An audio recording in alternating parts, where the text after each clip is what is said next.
한의학에서 통즉 불통, 불통즉 통이라는 말을 쓰더군요. 혈과 기가 통한다 이런 말을 쓰잖아요. 그것이 잘 통하면 몸에 고통이 없고, 혈 그리고 기가 통하지 않으면 몸에 고통이 많이 생긴다라는 뜻입니다. 그런데요, 이 통즉 불통, 불통즉 통이라는 말을 요즘은 사회학에서 또한 쓰고 있습니다. 소통이 잘 되면 그 사회가 고통이 없고, 소통이 안 되면 불통되면은 사회에 고통이 많아진다라는 의미로 쓰고 있습니다. 지금 현 정부가 불통의 정부다라고 주장하는 사람들이 있습니다. 동의하는 사람도 있겠고 동의하지 않는 사람들도 있겠죠. 어쨌거나 소통이 원활하게 돼야지 정말로 그 고통이 줄어드는 것만은 사실인 것 같습니다. 그래서 여러분, 이 소통할 줄 아는 자들이 곁에 많이 있다면요, 나는 덩달아 행복해집니다. 말이 통하면은 인생이 즐거워지거든요. 여러분, 주변에 있는 사람들이 모두 말이 안 통해요. 그러면 어떻게 될 것 같습니까? 얼마나 인생이 답답하겠습니까? 소통할 줄 아는 사람은요, 인생을 원활하게 살 줄 아는 사람이고요, 리더십을, 영향력을 잘 발휘할 수 있는 사람입니다. 소통할 줄 아는 사람은요, 은혜의 통로가 되고 구원의 통로가 되고 축복의 통로가 되는 겁니다. 그래서 여러분, 이 소통이라는 단어는 사실 우리 기독교에서, 교회에서 오래전부터 써온 개념입니다.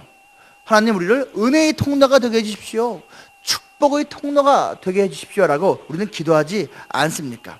그런데 여러분, 오늘 본문에 나오는 이삭과 그의 가족은 안타깝게도 소통의 대명사가 아니라 불통의 대명사입니다.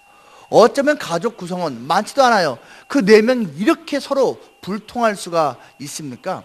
그 이삭과 그 아내 리브가, 그리고 그 쌍둥이 2 아들이 정말로 소통하지 못할 모습을 너무나도 잘 보여주고 있습니다. 여러분, 이삭이 누굽니까? 믿음의 조상 아브라함의 아들입니다. 왜 아들이에요? 모태신앙의 원조입니다. 아브라함이 첫째이니까 그 아들이 모태신앙의 원조인 셈인 것이죠. 그 이삭은요, 기본적으로는 어렸을 때 좀 위기의 순간이 있긴 했지만, 또 인생 가운데 잠깐 위급한 상황이 있었지만, 전체적으로 보면 참 순탄한 인생을 살아온 사람입니다. 그 이삭이 40세 때 장가를 갔습니다. 아내 리브가를 맞이했죠. 그런데 아기가 생기지 않았어요. 하나님께 기도하고 간구했습니다. 하나님께서 응답해 주셨어요. 쌍둥이를 주셨죠. 근데 그때가 60세였습니다. 60세 때 낳은 아들들이니까 얼마나 이뻤겠습니까? 첫째 아이가 나왔는데요, 이름이 에서입니다. 왜 에서라고 지었을까요? 나오고 보니까 애가 온몸에 털이 덮여 있는데 붉은색 털이에요. 그래서 이 에서라는 이름은요, 불다라는 뜻을 가지고 있습니다. 이 아이는 커서 아주 용맹한 사냥꾼이 됐습니다. 그래서 그 사냥한 고기로 아버지를 기쁘게 해드렸습니다. 아버지 이삭의 사랑을 듬뿍 받았습니다. 그 에서의 뒤를 이어서 나온 아이가 바로 야곱입니다. 야곱은요, 그냥 나온 게 아니에요. 이 형의 발 뒤꿈치를 붙잡고 따라 나왔다고 성경이 말하고 있습니다. 그래서 이름이 발 뒤꿈치를 잡고 나온 사람입니다. 그 야곱이에요. 그런데 히브리 유다인들의 관념에서는요, 그 표현 뒤꿈치를 붙잡다는 말은요, 속이다라는 뜻입니다. 사기꾼이라는 뜻이에요. 어쩌면 이름을 갖다 그렇게 지었을까요? 안타깝죠. 어쨌거나 이 야곱은요, 털이 없었나 봐요. 그리고 바깥 활동을 하지 않았어요. 내성적으로 조용하게 집안에서 어머니랑 같이 소꿉놀이 하면서 주로 성장했던 것 같습니다. 그래서 이 둘째 아이는요, 어미 리브가의 사랑을 듬뿍 받았습니다. 그런데 오늘 이 27장에 보면요, 앞부분에서 아비 이삭이 이제 나이가 많았다고 되어 있습니다. 137세 정도 된 것으로 이제 추측할 수가 있는데요, 자기가 이제 곧 죽을 날이 머지 않았다고 느꼈나 봐요. 왜냐하면 그럴만도 한 것이 앞이 보이지를 않는 거예요. 눈이 침침해진 거예요. 이거 안 되겠다. 내가 제대로 정신이 아직 있을 때 축복식을 과영해야겠다. 제대로 축복을 마음껏 쏟아 부어줘야겠다라고 마음을 먹었던 것입니다. 왜 하필 이 나이에 그런 생각을 하게 됐을까요? 그것은요, 바로 이삭의 배다른 형 이스마엘, 기억하시죠? 그 아버지 아브라함이 하나님의 약속을 기다리다 못해서 그만 이제 첩인 하갈을 통해서 이제 아들을 낳았는데 그 이름이 이스마엘이잖아요. 그 이스마엘을 결국은 내보냈잖아요. 그래서 지금 이삭이 살고 있는 이 동네에서요, 옆에 동네에서 살고 있었거든요. 그러니까 어쨌거나 가끔씩 소식은 이제 주고받을 수 있었던 거예요. 근데 그 배다른 형님이 자기보다 14살 위인데 14년 전에 137세에 죽은 거예요. 그러니까 그 나이가 자기가 딱 되니까 나도 이제 머지않아 죽겠구나 생각할 수밖에 없었던 거예요. 그래서 유언을 이제 하면서 축복식을 거행하려고 했는데 이 축복식에 초대된 사람은 딱 하나, 마누라도 아니고 둘째 아들도 아니고 첫째 아들만 불러서 축복을 해주고자 했던 것입니다. 그런데 여러분, 이때 이 첫째 아들 둘째 아들 나이가 똑같을 거 아니에요. 몇 살이었습니까?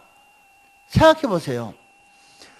60세 때 이삭이 아들을 봤는데 지금 나이가 137세예요. 그러면 그 쌍둥이가 지금 몇 살? 77세. 저도 사실 여러분이 성경 읽으면서요, 이제 야곱이 결과적으로는 집을 떠나게 되잖아요. 그때 나이가 많으면 한 60대가 됐겠다라고 생각을 하고 있었어요. 근데 이 계산을 지금 해보니까 60대가 아니고 70대입니다. 77세 정도 된 것 같아요. 와. 그러니까 137세 아버지가 77세 첫째 아들에게 축복을 부어주려고 한 거예요. 아니, 어차피 축복 기도를 해줄 거면 진작 해주지. 그렇지 않습니까, 여러분? 뭐 아꼈다가 축복을 해줍니까? 빨랑빨랑 해주면 좋을 거 아니에요. 근데 어쨌거나 죽기 전에 해줘야겠다 한 거예요. 근데 문제는 이 첫째 아들만 불러놓고 하려고 했는데 그것을 그 아내 리브가가 들었어요. 옆에 앉아있다가 들었는지 아니면 장막 뒤로 이렇게 귀를 대고선 살짝 들었는지 모르겠어요. 보니까 아주 어마어마한 일이 지금 진행되고 있는 거예요. 옛날엔 여러분, 아비가 그 자손에게 축복해 주는 것이 그대로 이루어진다라고 믿었던 시대고, 정말로 하나님의 사람들의 계보에서는 그대로 이루어졌습니다. 그래서 리브가가 마음이 급해졌어요. 왜? 내가 별로 좋아하지도 않는 첫째 아들이 모든 축복을 다 받아갈 것 같은 거예요. 내가 사랑하고 아끼는 둘째 아들은 제외된 거예요. 그래서 어떻게 했어요? 안 좋은 계략을 썼습니다.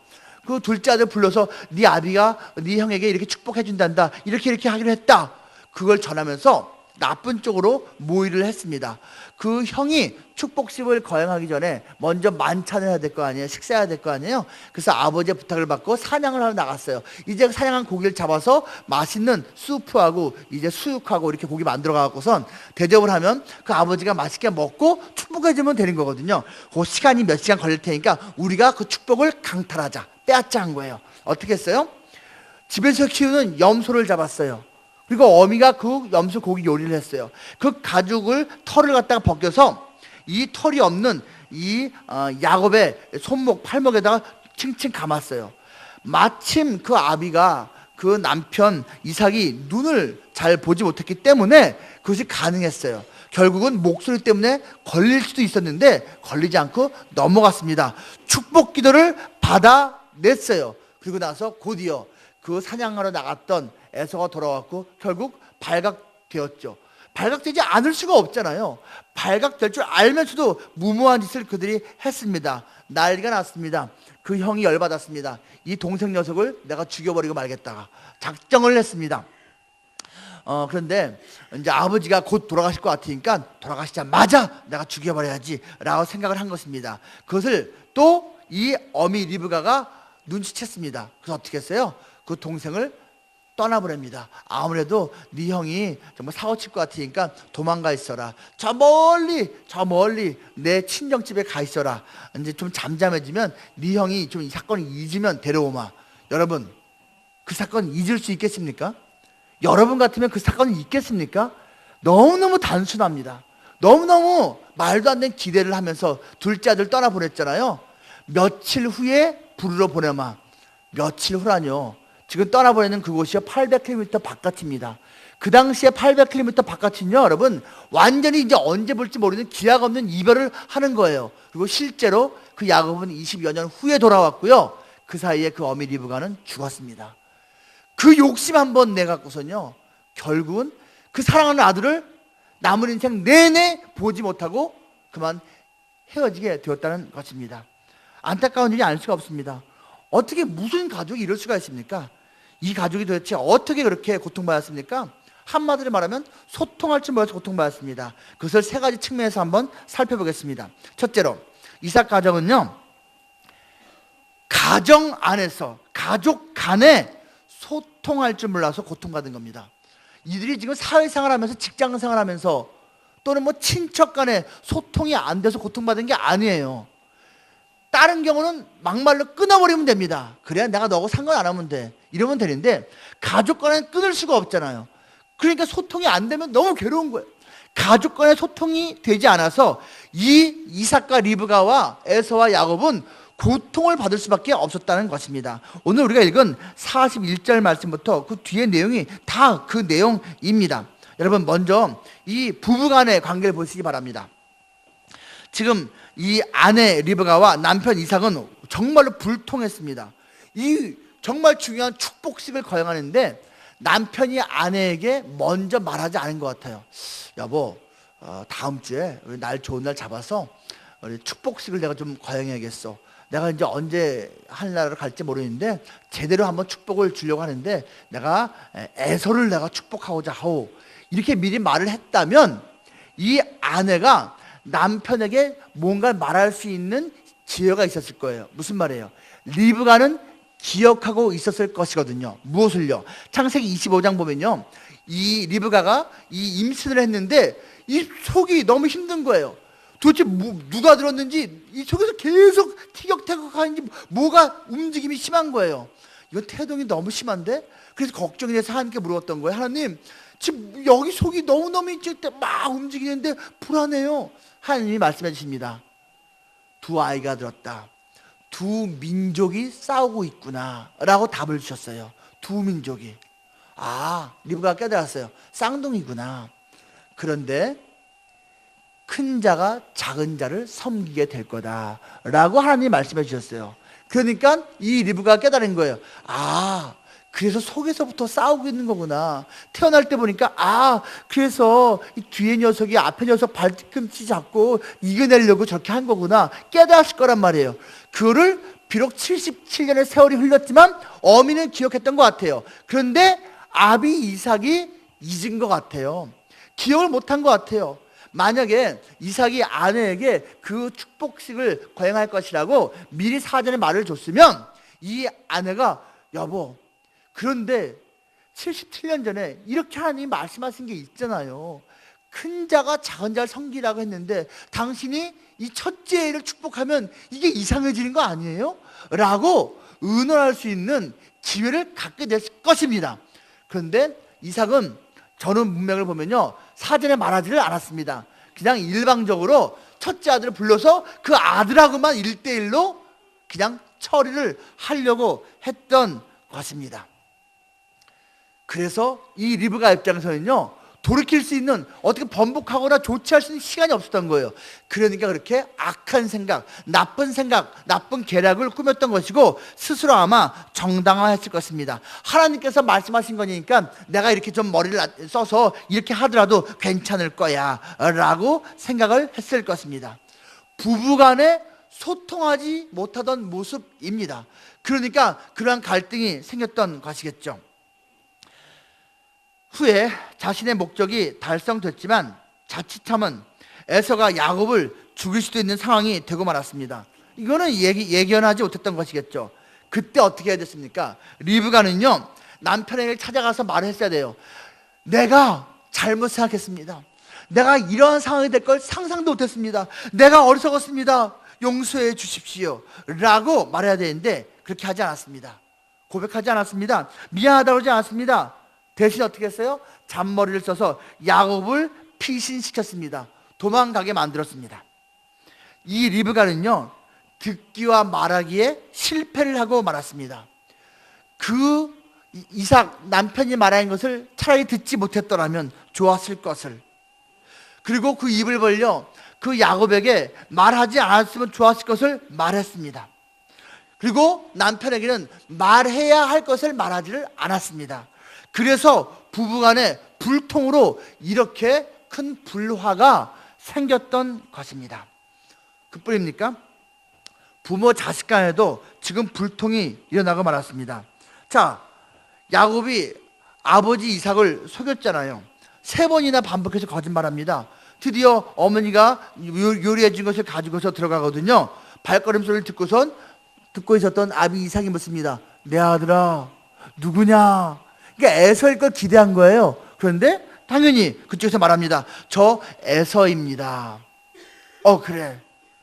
제가 아버지가 요청한 대로 사냥해서 왔습니다. 에서라고 거짓말했죠. 사냥했다고 거짓말했죠. 그리고 어떻게 말했습니까? 이렇게 빨리 잡았어? 예, 아버지, 하나님이 도우셨습니다. 하나님이 순적하게 해 주셨습니다. 라고 하나님의 이름까지 갖다 붙이면서 거짓말했습니다. 아버지를 속였습니다. 자기 욕심을 위해서 눈 멀고 쇠약한 아버지를 속인 거예요. 게다가 하나님까지 동원해서 속인 겁니다. 무슨 부모 자식 간에 이런 경우가 있습니까? 어떻게 부모를 이렇게 철저하게 속일 수가 있는 겁니까?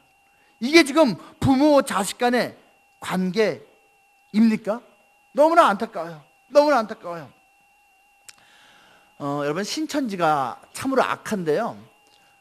악한 이유가 엄청 많습니다. 그 중에 하나, 거짓말을 밥 먹듯이 합니다. 거짓말을 정당화합니다. 이 교회를 깨트리고 이 교회 사람들 빼내서 자기들 무리에 데려올 수만 있다면 그것은 천국으로 이끄는 길이기 때문에 거짓말은 아무 문제가 없다고 별별 거짓말 다 합니다. 자기 이름도 거짓말합니다. 부부가 아닌데 부부라고 와서 등록을 합니다. 그리고선 별별 거짓말 다 해갖고선요 꼬셔 나갑니다. 그리고 부모한테까지 거짓말 하라고 가르쳐 줍니다. 아예 가르쳐 줍니다. 여러분, 그래서 악한 겁니다. 그런데 신천지도 아니면서 야곱은 이 이삭을, 아버지를 이렇게 철저하게 속일 수가 있는 겁니까? 소통이 안 되는 겁니다. 집안 양심이 지금 불량 아닙니까? 야곱은요, 물론 처음부터 적극적으로 임한 건 아니었어요. 엄마가 얘기했을 때 잠깐 귀가 솔깃했지만 주저했어요. 머뭇거렸어요. 근데 어머님, 만약에 걸리면 축복은 고사하고 아버지의 저주받을까 두렵습니다. 난 못해요. 그럴 것 같아요. 내성적이니까 주저주저 했을 것 같아요. 그런데 이 엄마가 담대합니다. 안 걸려. 만약 걸리면 그 저주는 내가 받으마. 그랬어요. 이야, 대단한 엄마입니다. 근데 그 말을 듣고 77세 먹은 이 아들, 그러면 하죠. 이게 무슨 아들이었습니까? 자기가 저주받는 건 무섭고 엄마가 저주받는 건 괜찮아요? 지금 기본적으로 상태가 너무너무 안 좋은 모습입니다. 지금 이 엄마와 아들, 이 리브가와 야곱은요, 자기들끼리 통하는데 잘못된 모습으로 통하고 있습니다. 자기들끼리는 통하는데 불의하게 통하는 모습, 이거 문제가 너무너무 심각한 것입니다. 그래서 결국 아버지를 속였습니다. 그렇다면 야곱의 형 에서와 그 어미 리브가는 어떻게 했을까요? 여러분, 성경 읽어보세요. 리브가와 그 아들 에서는 대화 장면이 한 번도 안 나옵니다. 소통을 염두에 두고 있는 모습이 하나도 나오지 않는다는 이야기입니다. 오히려 그 에서를 언급하면서는 이렇게만 나옵니다. 에서가 나이 40세에 이제 가나안의 딸, 하나님을 모르는 이방신을 섬기는 여인 2사람을 아내로 데려왔는데 그것 때문에 그 아비 어미가 근심하게 됐다라고 묘사하고 있고요. 또 하나, 이 27장 마지막 절에서 이 리브가는 내 첫째 아들이 이방 여인들 데려와서 내가 마음에 싫어한 바가 됐는데 야곱마저도 그러면 어떻게 되냐고 그렇게 말하는 장면이 나옵니다. 즉, 이 아들은 부모의 근심, 걱정거리, 부모에게 실망, 끼치는 거리가 됐다는 이야기예요. 근데 아무리 그래도 그렇지, 그래도 아들인데 어떻게 이렇게 소통을 안 할 수가 있습니까? 어쩌면 이렇게까지 첫째 아들을 속이고 둘째 아들만 위할 수가 있습니까? 완전히 소통이 깨진 관계였던 것입니다. 그리고 이삭과 야곱의 관계는 어떻습니까? 야곱의 입장에서는 이삭을 속였고, 그럼 이삭의 입장에서는요, 이삭은 속았어요. 둘째 아들한테 속았어요. 화나지 않습니까? 만약에 저 같으면요, 자식놈이 이 중요한 일인데 이 애비를 속여? 와, 정말 참지 못할 것 같아요. 그런데 이삭은요, 온유해도 너무 온유해. 그냥 가만히 있어요. 대단하지 않습니까? 물론 그 아내가 말했을 수도 있어요. 여보, 당신이 기억 못하는 것 같은데, 당신이 모르는 것 같은데 77년 전에 두 아이를 하나님께서 우리에게 주실 때에 이러한 일이 있었잖아요. 큰 자가 작은 자를 섬기리라. 그래서 당신이 그렇게 함부로 축복하려고 한 것을 내가 막았던 것 뿐이에요. 아마 이런 식으로 말했을지도 모르겠어요. 그때 이삭이 아차, 내가 하마터면 하나님의 뜻을 거스를 뻔했구나 라고 후회하면서, 아 그래, 당신이 뭐 정이 그럴 수밖에 없었겠지 라고 이해를 해줬는지는 모르겠어요. 하지만 아무리 그래도 그렇지 그 아내가 아비를 속인 것은 정당화될 수가 없습니다. 아비가 그래서요, 참았잖아요. 그 둘째 아들을 혼내지 않았잖아요. 그래서 형이 열받은 겁니다. 아비가 혼냈어야 되는데 아비가 혼내지 않으니까 그 형이 열받아서 칼로 죽이려고 한 것입니다. 여러분, 아비가 아비 역할을 해야 됩니다. 근데 문제는 이 땅의 아비, 그 어미도 마찬가지예요. 완벽한 사람이 없어요. 자식들이 보고 알고 있거든요. 자식들이 함께 살면서 깨닫고 있거든요. 우리 아버지도 우리 어머니도 불완전해, 이런 잘못했어, 저런 거짓말도 했었어, 이런 어리석은 모습도 있었어, 알고 있거든요. 자식들이 내 모습을 알고 있다는 것을 또한 아비 어미가 알거든요. 그러니까 어느 나이가 되면요, 큰 소리를 못 치는 거예요. 주눅이 드는 거예요. 아니, 아버지는 나한테 그런 말 할 말 있어요? 할 자격이나 있어요? 이 말 들을까 봐 말을 못 해요. 다윗과 압살롬, 암논, 그들의 관계가 그랬습니다. 다윗에게는 여러 명의 아내가 있었고 당연히 여러 명의 배다른 아들들, 딸들이 있었습니다. 그런데요, 암논이라고 하는 이 자식이요, 자기 배다른 여동생 그 다말이 아랫다우니까 사모하다가요 강제로 성폭행을 해버리고 말았습니다. 악한 일이잖아요. 그것 때문에 그 다말의 친오빠 압살롬이 열받았습니다. 그런데 그는 참을 수밖에 없었어요. 왜요? 아버지 다윗이 아비로 왕으로 그 불의한 일을 징치해야 되거든요. 이게 기다리고 있어야 되는 거예요. 그런데 이 다윗이 암논의 그 사건을 듣고서도 그냥 모른 척 넘어가 버립니다. 아무 조치를 취하지 않습니다. 그러니까 참다가 몇 년 동안 압살롬이 열받은 겁니다. 그래서 그 배다른 형님을 지가 칼로 죽여버립니다. 그리고 나중에는 그 아버지한테까지 칼을 들고 배반을 한 거 아닙니까? 다윗이 그 암논 사건 발생했을 때 혼냈어야 되는 거예요. 공의를 발휘했어야 되는 거예요. 아비로서, 왕으로서 말입니다. 근데 왜 하지 못했을까요? 자기 마음에 자괴심이 있었어요. 자격지심이 있었어요. 아, 내가 어떻게 이걸 혼내나, 나도 이전에 그렇게 했던 놈인데.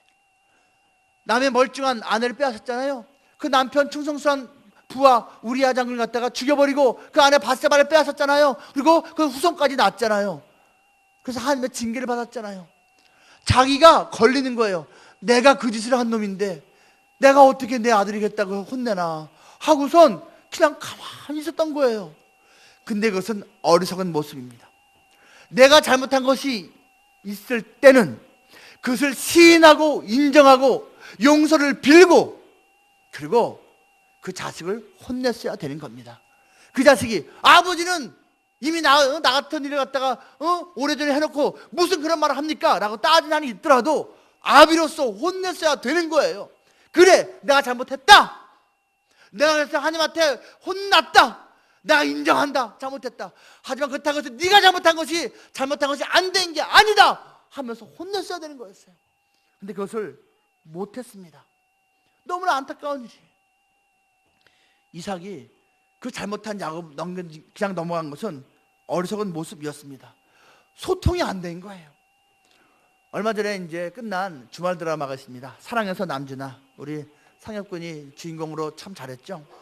거기 아버지 역할 맡은 박근영 씨가 이제 거기서는 이제 젊었을 때 이제 바람 피워서 이제 아들을 바깥에서 나와서 데리고 온 게 이상엽 그 군입니다.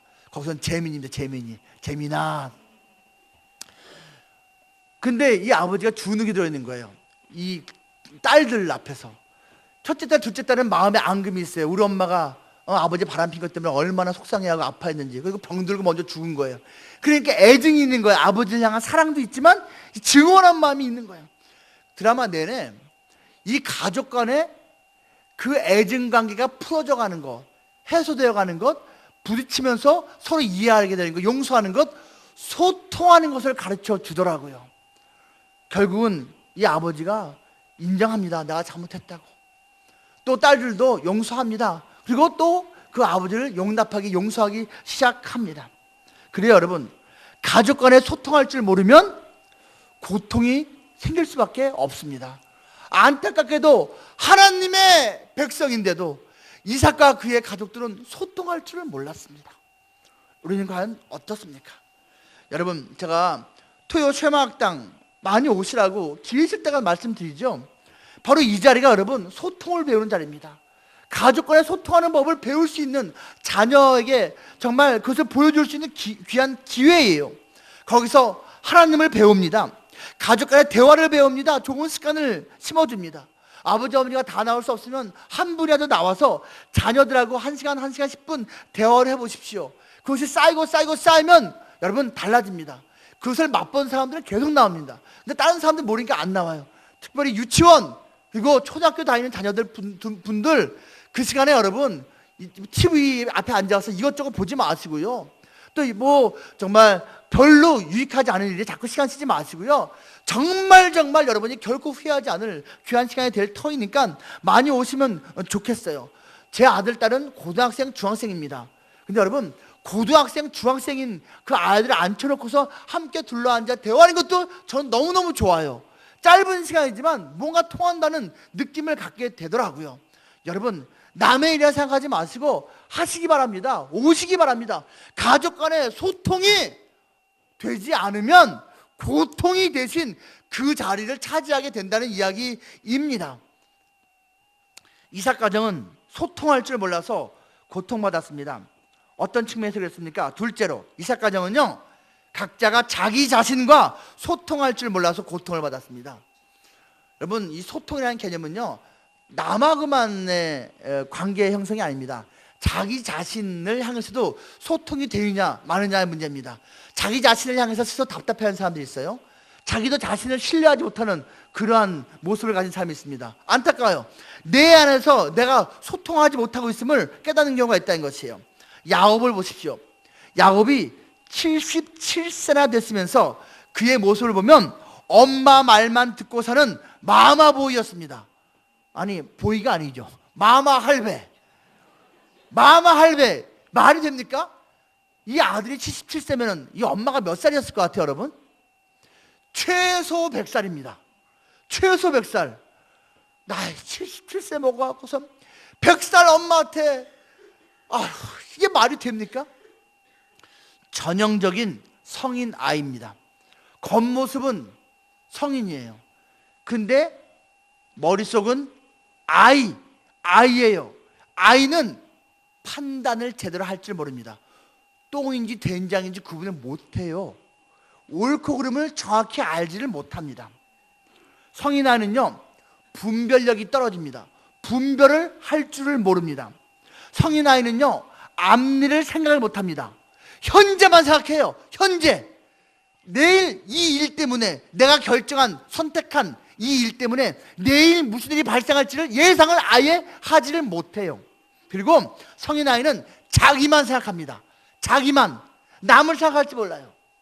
지금 야곱이 완전한 성인 아이였던 것입니다. 그는 자기가 잘못을 한 건지 안 한 건지도 깨닫지도 못합니다. 그러니까 어떻게 해요?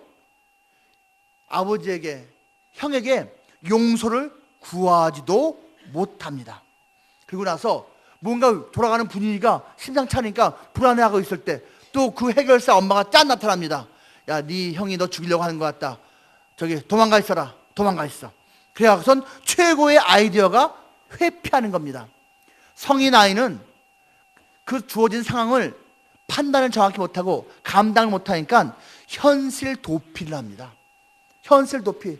타조가 눈앞에 겁나는 게 있을 때 그 모래 속에다가 대가리를 박고서 있는다면서요. 내가 모래 속에 대가리 박고 있어 눈에 보이지 않으면 현실이 안 보이니까 해결된 것 같으니까. 그게 해결된 겁니까? 야곱이 그런 식으로 지금 반응하고 있는 것입니다. 지금 야곱은 자기의 인생인데 자기가 컨트롤을 할 줄을 모르는 거예요. 그런데 여러분, 이게요, 죄가 이 세상에 들어온 후 죄인들이 갖고 있는 공통된 모습입니다. 죄인은요, 죄를 지으면서도 죄를 부인합니다. 죄를 인식하지 않고 얼핏 양심이 느끼면 애써서 핑계를 댑니다. 그리고 정당화를 합니다. 이게 죄를 가진 자의 모습입니다. 아담과 하와의 관계를 보십시오. 죄가 들어온 다음에, 불순종한 다음에 아담이 어떻게 해요? 죄를 시인하고 하나님 앞에 가서 잘못했습니다 라고 인정합니까? 그런 장면 안 나옵니다. 또 아담이 어떻게 했어요? 하나님께서 네가 이렇게 하였느냐 했을 때, 예, 하나님 앞에서 거짓말 못 하거든요. 하기는 했는데요, 이 여자 때문에 했어요. 하나님 만들어주신 이 여자. 핑계댑니다. 자기 잘못을 인정하는 것, 자기 잘못을 시인하는 것, 그래서 용서를 구하는 것, 하나님께 또 그 피해자에게, 이것이 예수 만난 사람의 증거입니다. 예수 영접했습니까? 예수 영접했다면 과거의 나 때문에 손해보고 피해 있고 상처 입은 사람한테 용서 구해야 됩니다.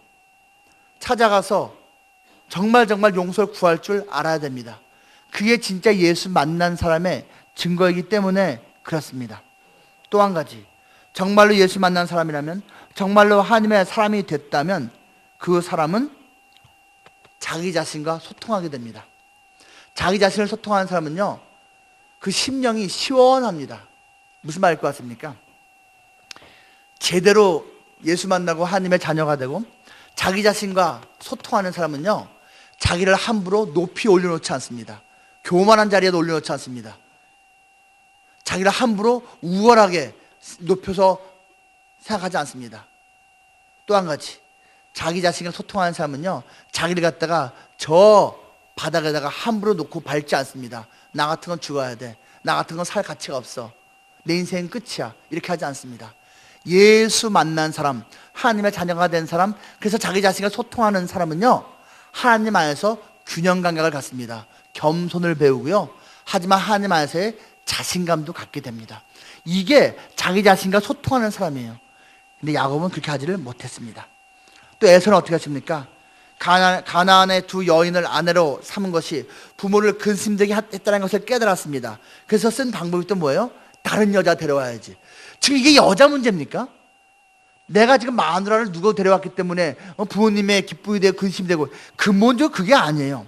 근데 에서는요, 에휴, 다른 여자 데려와서 부모님한테 점심 따야지 하고, 이번에는 저 옆에 옆 동네에 살고 있는 이스마엘 그 아저씨의 혈통 중에서 다른 여자를 데려왔어요. 셋째 아내 삼았어요. 그러면 와, 이 애는 그래도 이스마엘의 혈통이니까 우리 혈통과 조금이라도 가까우니까 낫다라고 그 부모가 생각했겠습니까? 이미 그 이스마엘 혈통도요, 하나님을 떠났거든요. 마찬가지예요. 도끼는 개끼니에요. 그런데 이 아들은 생각하는 게 이거예요. 여러분, 자기 자신과 소통하지 못하는 사람의 특징이 뭔지 아세요? 자기 딴에는 때로 노력하고 애를 쓰는데 기쁘게 하지 못해, 인정받지를 못해. 그게 자기 자신과 소통이 안 되는 사람의 모습입니다. 에서의 문제는 그 중심에 하나님이 없다는 것이었습니다. 하나님을 무시하는 게 그의 근본 원인이었어요. 하나님을 무시하며 사니까 인생을 살아가면서 판단하고 결정하는 게 죄다, 하나님하고 멀리 떨어진 것을 선택하게 되는 겁니다. 팥죽 한 그릇에 그는 장자권을 팔았습니다. 속인 야곱도 얄밉고 밉지만 속은 자도 한심합니다. 아니, 그거 그냥 형님의 권세로서, 야 이놈아, 무슨 장자권이야, 이건 하나님이 부하신 거야, 이걸 뭐 내가 뭐 얻은 건 줄 알아? 이런 거 함부로 내가 사고 팔고 수 있는 게 아니야, 치사하게 그냥 팥죽 한 그릇 가지고 이러면 되는 거예요.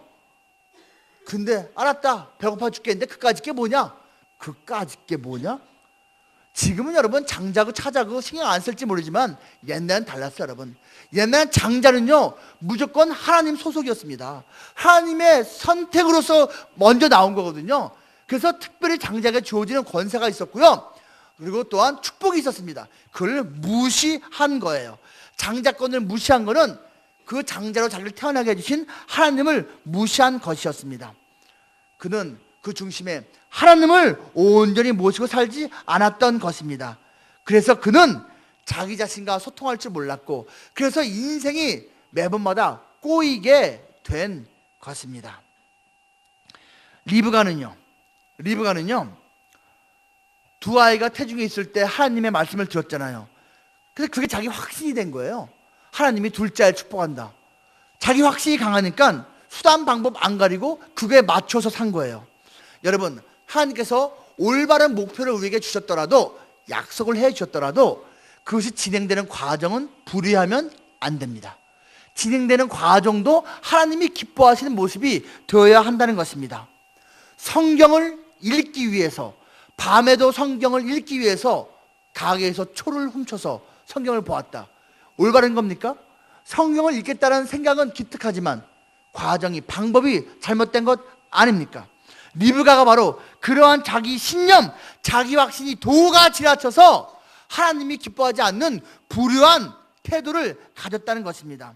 이것은 자기 자신을 오바해서, 과신해서 대하는 것입니다. 소통을 잘못한 것입니다. 이러한 자는 자기 절제가 없습니다. 자기 절제가 부족한 것입니다. 그래서 무서운 결과를 초래하고 말았습니다. 이삭의 가족 구성원 한 명 한 명은 자기 자신과 소통할 줄을 몰라서 고통을 받았습니다. 이 가정은 또한 고통을 받았는데요. 왜 그렇습니까? 마지막 셋째로요, 이삭 가정은요 하나님과 소통할 줄 몰라서 고통을 받았습니다. 사실 이게 가장 근본 원인입니다. 하나님과 소통할 줄 몰라서 고통을 받았어요. 보세요, 이삭은요 결혼한 다음에 20년 동안 아기가 없었잖아요. 그래서 하나님께 간구했습니다. 아기 달라고. 그랬더니 하나님이 주셨어요. 그것이 25장 21절에 나와 있습니다. 하나님께 기도했잖아요. 근데 문제는 그 다음부터는요 하나님께 기도하는 장면이 안 나옵니다. 하나님과 대화하는 장면이 아예 없습니다. 60세 때 기도해서 응답받고 137세 될 때까지 하나님을 기억하며 살긴 했겠죠. 그렇지만 하나님하고 친밀하게 관계 맺으면서 살지는 않았던 것입니다. 만약에 이 이삭이요 하나님께 물어봤더라면, 하나님, 제가 에서를 축복하는 기도를 이제 내일 하려고 하는데 하나님 해도 되겠지요? 라고 했더라면 달라졌을 겁니다. 너무너무 중요한 일이었기 때문에 사실 하나님께 물어봤어야 되는데, 그는 축복 그게 나를 맞이해서 기껏 축복 기도 해주기 전에 한 게 뭐예요? 맛있는 거 먹고 해줘야지. 이게 뭡니까? 맛있는 거 먹고 해줘야지. 이게 아니잖아요. 만약에 그가 하나님께 여쭤봤다면 하나님께서 이렇게 대답해 줄 수도 있었을 것입니다. 아니다, 내가 77년 전에 이렇게 네 아내에게 말해줬던 것을 잊어버렸느냐 했을 수가 있어요. 또는 네 아들, 둘째 아들도 함께 데려다가 기도해줘라, 그럴 수 있고요. 또는 지금은 아니다, 너 죽으려면 멀었거든, 이랬을 수 있어요. 여러분, 결과적으로요, 여러분 이삭이 몇 살 때 죽은지 아십니까? 180세. 180세에 죽을 건데 괜히 내 몸이 좀 찌뿌드렁하고 요즘 좀 상태가 안 좋으니까 죽을 것 같다 하고선 137세에 그 마음을 가졌던 거거든요. 하나님께 물어봤으면 어쨌거나 달라졌을 텐데 물어보지 않았다는 것입니다. 그는 왜 그렇게 하나님께 묻지 않으면서 그냥 살아왔을까요? 이게 모태신앙인의 특징인가요? 아니죠. 인생이 너무 평탄했어요. 인생이 너무 평탄하니까 급히 간절하게 하나님을 찾지를 않게 된 것입니다. 그리고 그것이 나중에는 습관이 된 거예요. 하나님과 소통할 줄 몰라서 그는 고통받았습니다. 그 아들 에서는요, 하나님께 묻지 않고 거듭해서 장가를 갑니다. 그게 자기 부모를 기쁘게 하는 것이라 착각을 하고 있는 것이죠. 그는 극한 분노의 상황에서 역시 하나님을 찾지 않았습니다. 이 땅 바꿔 생각해봐도요, 제가 에스라도 엄청나게 화났을 것 같아요. 내 동생 놈이 감히 나를, 아유, 저 남동생 하나 있거든요. 이 남동생이요 정말 착합니다. 평생 저한테 한 번도 대든 적이 없습니다. 제가 많이 뺏어 먹었거든요. 그리고 좀 속이기도 했고 하여튼 여러 가지로 참 괴롭혔습니다. 나쁜 형이었어요. 근데 만약에 얘가 나한테 대들었으면요, 내가 그래 하고 양보해주지 않고, 제가 나쁜 형이었기 때문에 아마 더 패줬을 것 같아요. 야, 이 에서 입장에서 이해가 된다니까요. 근데 그 극한 분노의 상황에서 하나님을 아는 사람이라면 어떻게 해야 되는 겁니까? 하나님께 토로했어야 되는 거예요. 하나님, 저놈이 나를 속였어요. 일렀어야 되는 거예요. 하나님께 간구했어야 되는 거예요. 저놈 손 좀 봐주세요. 다윗이 잘한 게 그겁니다. 다윗은 기쁠 때만 하나님을 찾은 게 아니고, 아플 때, 힘들 때, 슬플 때, 열받을 때 하나님을 찾았어요. 저 대적을 하나님이 손 봐주십시오. 하나님이 원수 좀 갚아주세요. 간구했던 사람이 다윗입니다. 여러분, 하나님과 소통하고 있습니까? 인생이 순탄할 때만이 아니라 순탄하지 않을 때에도, 순탄하지 않기에 하나님과 더 소통을 간구해야 되는 것 아닙니까? 리브가와 야곱은 하나님께 묻지 않고 사기 행각을 벌였습니다. 당연히 하나님께 묻기 찝찝했겠죠. 그렇다면 이 일이 벌어진 다음에는 어떻게 된 겁니까? 생각했던 것보다 더 일이 커졌어요. 이 가족 간에 피바람이 불 수도 있겠어요. 그때 어떻게 된 거예요? 하나님, 잘못했습니다. 하나님, 잘못했습니다. 하나님, 내가 어리석었습니다. 하나님을 찾아야 되는 거 아니에요? 하나님을 찾지도 않았습니다. 그리고 그 야곱, 멀리 떠났습니다. 800km. 여러분, 지금의 그 서울 부산 왕복 이 정도 개념이 아니에요. 여러분, 이거는요 몇 주일을 갔다가 걸어가야 되는 거고요, 돌아오지 못할 확률이 너무 높은 떠남이었습니다. 그런데 이것을 결정할 때 그 리브가와 야곱은 하나님께 물어봤나요? 하나님, 우리 야곱 저 멀리 피신시키려고 하는데 괜찮을까요? 묻지 않았습니다. 하나님께 맡기지도 않았습니다. 하나님, 이 아들 동행해 주세요. 진짜 어리석은 어미 아닙니까? 진짜 어리석은 아들 아닙니까? 여러분, 이사할 때 기도하고 결정하시기 바랍니다. 이사할까 말까? 그 집 갈까 말까? 꼭 기도하세요. 여러분, 자녀 학교 정할 때, 여러분 직장 정할 때, 옮길 때, 사업하고 말 때, 여러분 여기 목 좋은데, 여기 자리 좋은데, 이게 아니에요.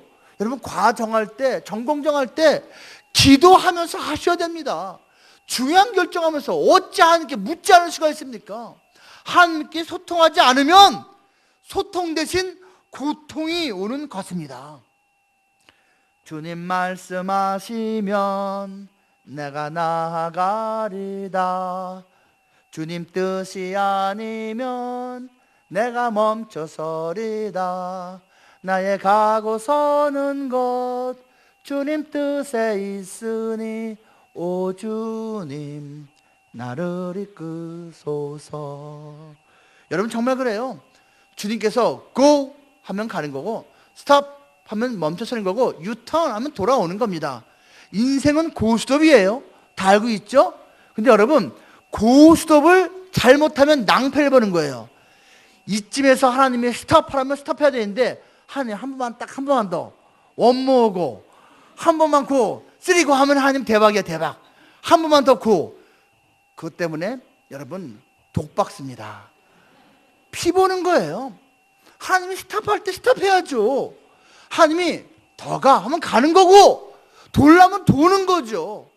인생 고스톱, 하나님 지시만 들으면 문제 없는데, 내 마음대로 하나님하고 소통하지 않고 독단적으로 결정해서 진행하다가 낭패 보는 일이 얼마나 많습니까? 제 딸아이의 학교 선생님이 재밌는 것 같아요. 그분이 이런 말을 종종 한대요. 니들 인생은 니들 손에 달렸다. 이 맞는 말이잖아요. 이 손에 달린 거잖아요. 시험도 잘 봐야 되고 여러 가지. 근데 이제 그럴 때 주로 쓴대요. 뭐 결정할 때 이제 몇 명 뽑아야 된다 그러면 이렇게 한대요. 자, 일어나, 가위바위보. 너희들 인생은 너희 손에 달렸다. 가위바위보. 저기 달린 거죠. 자, 그 얘기 듣고 그 생각이 나는 거예요. 여러분, 우리 인생은 어디에 달린 것 같습니까? 뭐 하나님은 기본이고요. 우리 인생은요, 잘 들으세요. 눈, 입, 귀에 달렸습니다. 우리 인생은 눈, 입, 귀에 달렸어요. 볼 것을 보느냐, 보지 말 것을 보느냐, 말할 것을 말하느냐, 말하지 말 것을 말하느냐, 들을 것을 듣느냐, 듣지 말아야 될 것을 듣느냐. 눈, 입, 귀, 우리의 운명이 달려 있습니다. 하나님께 그걸 맡겨야 됩니다. 우리는 이 눈, 입, 귀를 조절할 능력이 없어요. 하나님께 맡겨야 돼요. 하나님, 내가 보는 것, 내가 듣는 것, 내가 말하는 것을 하나님이 맡아주십시오. 그래야지 우리 인생이 소통하는 인생이 되는 겁니다. 여기 리브가요, 진짜 보고 듣고 말하는 거 실패한 여인입니다. 이 여인이요, 오늘 본 말씀 읽어보면요, 그 열받은 분노한 에서가 혼자 독백하는 내용을 들어요. 지금 본문에서 말하잖아요. 속으로 말하는 건데 입으로 살짝 중얼거렸나 봐요. 저놈의 동생, 내가 아버지가 돌아가시기만 하면 반드시 내가 죽여버리고 말아야 이랬던 거예요. 어디 들판에 나가서 외친 게 아니에요. 자기 혼자서, 자기 그냥 골방에 앉아서 그냥 이렇게 한잔하면서 그냥 이러고 있는데, 이 어미는 귀가 소머지야. 또 저 큰 녀석이 이런 말 하고 있구나. 그리고선 말해주고선 아들 떠나보낸 거. 이게 뭐 하는 짓입니까? 설마 하나님이 칼부림 나게 내버려 뒀겠어요? 어리석었습니다. 어리석었어요. 소통, 그 중에 최고는 하나님과의 소통입니다. 그 중에 우선순위는 하나님과의 소통입니다. 여러분, 하나님과 소통하고 있습니까? 하나님과 커뮤니케이션 제대로 하고 있습니까? 하나님과 교통하지 않으면서, 하나님과 커뮤니케이션 하지 않으면서도 예배는 드릴 수가 있어요. 이 자리에 앉아서, 좀 딴 곳에 앉아서 예배에 참석할 수 있어요. 그런데 그 예배가 하나님께 바쳐지는 예배겠습니까? 하나님하고 평소에 소통하지 않으면서도 하나님은 이런 분이야, 하나님은 이래, 떠들 수 있어요. 그런데 과연 그게 무슨 의미이겠습니까? 하나님과 소통하지 않으면 하나님이 주시는 은혜를 받을 수가 없습니다. 하나님과 소통하지 않으면 하나님의 주신 축복을, 평안을 누릴 수가 없습니다. 그러니까 먼저 무엇보다도 우리는 하나님과 소통하는 것을 가장 큰 관심거리로, 소망으로 두고 있어야 됩니다. 하나님과 소통이 뚫린 사람은 자기 자신과도 소통하게 됩니다. 그리고 가족과도 소통하게 됩니다. 여러분, 혹시 자기도 자기 자신을 생각할 때 답답하십니까? 여러분, 가족하고 대화가 안 돼서, 말이 통하지 않아서 괴롭습니까? 여러분, 직장에서, 친구 간에, 또 교회에서도 지금 몇몇 사람하고 소통이 안 되고 너무 괴롭습니까? 기도하세요. 그들의 이름을 놓고 기도하세요. 하나님께 맡기면서 기도하세요. 저는 이거 여러분 진짜로 수십 년 동안 제가 해온 방법입니다. 저의 인생 가운데 소통이 막히고 불통이고 답답한 어떤 관계가 형성된다라고 내가 느껴진다면 그들을 위해서 열심히 기도했습니다. 정말 열심히 기도했습니다. 하나님께서 반드시 응답하십니다. 그들과 오해가 생기고 저들과 소통이 안 된다고 느꼈는데 몇 개월 후부터, 어느 순간부터 그와 대화가 되기 시작합니다. 마음이 통하기 시작합니다. 오해가 풀리기 시작합니다. 나를 대적하던 자가 나를 위해서 웃기 시작합니다. 얼마나 감사한지요. 여러분, 그렇기 때문에 혹시 여러분이 소통이 잘 안 되고 있기 때문에 괴롭다라고 느끼고 있다면 먼저 하나님과 소통하시기 바랍니다. 하나님과 더욱 소통하시기 바랍니다. 하나님과 소통의 은혜를 누리면 인생의 소통의 은혜를 또한 누리게 됩니다. 하나님과 소통하는 자가 인생의 소통에 성공하는 자인 것입니다. 20여 년 후에 멀리 도망갔던 야곱이 고향 땅으로 돌아왔습니다. 그냥 돌아왔습니까? 예전의 야곱이 아닙니다. 변해서 돌아왔습니다. 그는 가족과 소통하는 법을 배웠습니다. 돌아오면서 형 에서를 만났잖아요. 20여 년 동안 이를 부득부득 갈면서, 칼 갈면서 기다렸던, 사실 20여 년 흘렸으면 나이가 100살이에요 100살인데요 에서가 말 타고 달려오고 있대요. 기뻐서가 아니에요. 빨리 죽여버리려고. 그 장정 수많은 사람들을 이끌고 오면서 에서는 빨리 죽여버리겠다 하고 오고 있는데 이미 야곱은 변했습니다. 어떻게 변했습니까? 가족 간에 소통하는 법을 깨달았습니다. 그는 그 형님 앞에서 무릎을 꿇습니다. 자기의 잘못을 시인합니다. 용서를 구합니다. 그러자 기적이 발생했습니다. 그 에서와 야곱은 아마 평생에 단 한 번뿐이었을지도 모르겠는데 그 순간 포옹하고 눈물을 흘립니다. 그들은 화해를 극적으로 태어난 지 100년 만에 하게 됐던 것입니다. 야곱이 주도적으로 그 일을 행했습니다. 야곱이 먼저 소통의 사람으로 변하자 그의 가족과 소통할 수 있게 된 것입니다. 그는 또한 자기 자신과 소통하는 법을 배웠습니다. 야곱은 더 이상 거짓말하지 않았습니다. 야곱은 더 이상 남의 눈에 피눈물 흘리면서 자기 욕심 챙기지 않았습니다. 야곱은 더 이상 핑계대지 않았습니다. 그는 낮아졌습니다. 그는 겸손해졌습니다. 그는 정직해졌습니다. 그리고 그는 무엇보다도 하나님과 소통했습니다. 그는 야복강가에서 하나님과 밤새 씨름했습니다. 하나님을 찾았습니다.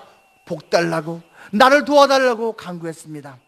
그는 그 후에도 인생의 순간순간에 하나님을 찾았고 기도했고 하나님의 도우심을 구하며 사는 인생이 됐습니다.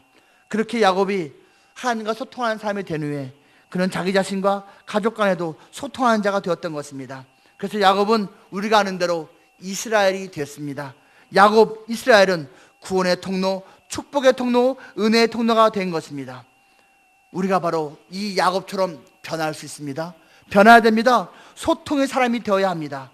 우리가 하나님과 소통할 때에, 우리가 자기 자신과 소통할 때에, 우리가 가족과 소통할 때에 우리는 이 땅에서 평화의 사자라고 인정받을 것입니다. 우리는 이 땅에서 은혜의 통로로, 축복의 통로로, 그리고 구원의 통로로 쓰임받게 될 것입니다. 바라기는 우리 계명의 모든 성도들이 이렇게 변화된 야곱처럼 소통의 사람이 되고 남은 평생 소통하는 자로 쓰임받기를 거룩하신 주님의 이름으로 축복합니다. 말씀을 생각하면서